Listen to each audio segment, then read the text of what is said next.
മൂത്തമ്മാനോടും ഇളയമാനോടും മൂത്താപ്പനോടും ഇളയപ്പനോടും ഒക്കെ നല്ല ബന്ധം ഉണ്ടാവണം. ഉപ്പാന്റെ അതേ സ്ഥാനമാണ് ഉപ്പാന്റെ ജ്യേഷ്ഠൻ അനുജന്മാർക്കൊക്കെ. ഉപ്പാനെ പരിഗണിക്കണ പോലെ അവരെയും പരിഗണിക്കണം, സ്നേഹിക്കണം. മൂത്താപ്പ എന്തിനാണ് നമ്മളെ കല്യാണ വിഷയത്തിലൊക്കെ ഇടപെടുന്നത്? അയാള് ഫണ്ടൊന്നും തരുന്നില്ലല്ലോ, ഭയങ്കര അഭിപ്രായമാണല്ലോ ഉപരിക്ക്. ഇങ്ങനെയൊന്നും നമുക്ക് ഉണ്ടാവരുത്. നിന്റെ പിന്നെ കയ്യിലെ കൊണ്ടുകൊണ്ട് എന്ത് കാര്യം ഉണ്ടാവാനാ? കുടുംബ ബന്ധം മുറിച്ചവന്റെ ദുആ അല്ലാഹു സ്വീകരിക്കൂല. അത് ബറാത്തിലാവല്ല, ലൈലത്തുൽ ഖദറല്ല, ഏത് നല്ല കാലത്താണെങ്കിലും ഇന്നല്ലാഹ ലാ യർഹമു ഖൗമൻ ഫീഹിം ഖാതിഉർ റഹീം. കുടുംബ ബന്ധം മുറിച്ചവന്റെ ദുആ അല്ലാഹു സ്വീകരിക്കുന്നതല്ല. അവൻ ഒരു സദസ്സിലുണ്ടെങ്കിൽ ആ സദസ്സിന്റെ തന്നെ ദുആ സ്വീകരിക്കൂല. നിങ്ങൾ ആലോചിച്ച് നോക്കിയേ, എത്ര പ്രശ്നമായ. ഏത് ലൈലത്തുൽ ഖദറായാലും അവന്റെ ദുആ അല്ലാഹു സ്വീകരിക്കൂല. മക്കൾക്ക് കുടുംബ ബന്ധം നന്നായിട്ട് പഠിപ്പിച്ചു കൊടുക്കണം. ഉമ്മ പഠിപ്പിച്ചു കൊടുക്കണം, ഉമ്മയെ പഠിപ്പിച്ചു കൊടുക്കേണ്ടതൊക്കെ. നീ എവിടെ പോകുന്നടാ? കല്യാണം കഴിഞ്ഞിട്ട് എവിടെ പോകുന്നത്? എടെ മൂത്തമ്മാന്റെ അടുത്താ?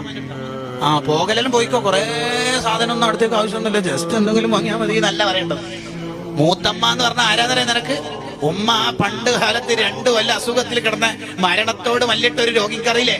ആ കാലത്ത് നിങ്ങളെ മുഴുവനും അരിച്ചെടുത്തത് മൂത്തമ്മയാണ്. ആ മൂത്തമ്മക്ക് ഇപ്പൊ പ്രായമായി, നമ്മളെ ഉമ്മാമ്മന്റെ സ്ഥാനത്താണ്. നീ നന്നായിട്ട് പരിഗണിക്കണം. എടാ കുറച്ച് എന്തെങ്കിലും നല്ല ഹദിയല്ല മൂത്തമ്മക്ക് കൊടുക്കണം, അങ്ങനെ പറയണ്ടത്.